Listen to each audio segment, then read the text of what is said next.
Have you ever heard of a Pallas's cat as a pet? I bet you haven't. These little wild cats, not much bigger than a house cat, refuse to be tamed. Freedom is in their blood. Even if you raise one from birth, it will always dream of the wild. And this story proves it once again. Meet Daria. She was found as a tiny kitten, barely 3 weeks old. Her den was inside an old railway car abandoned in the steppe. When workers came to move it, the noise scared away her mother and siblings. Daria was the only one left behind. She stayed hidden for 2 whole days, waiting, hungry, and alone. When she finally cried out, the workers took her to the wildlife center. At first, their only goal was to keep her alive. She was weak and dehydrated. To keep an eye on her around the clock, one of the staff members took Daria home.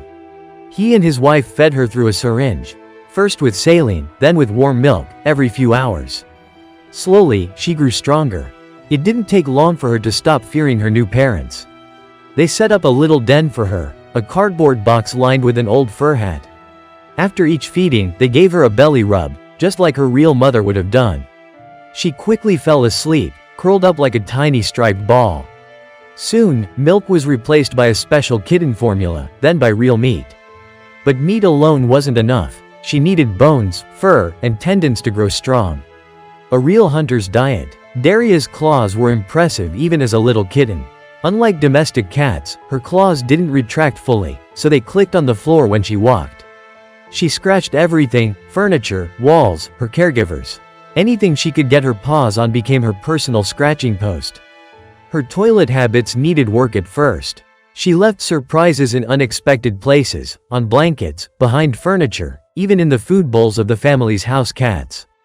But by watching the domestic cats, she eventually figured it out. By 2 months, she had mastered the litter box and even learned to bury her business outside. Her appearance changed too. Her baby blue eyes faded into yellow, a clear sign she was growing up. Her thick fur became even denser, preparing her for the harsh winters of the steppe.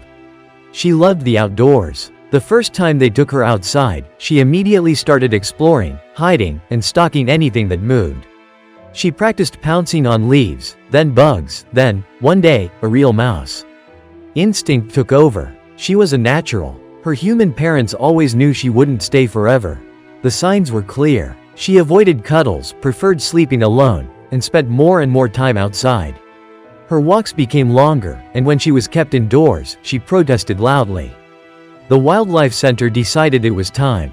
Daria was taken to a protected reserve, where she was introduced to her natural habitat under supervision.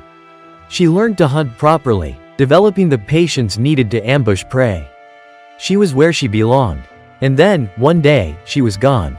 At the wildlife center, they sometimes find tracks near the old feeding station, but they don't expect her to return.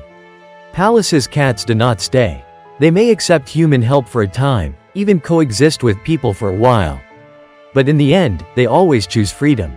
Strange, isn't it? We can tame lions and tigers. But those little wild cats? Never.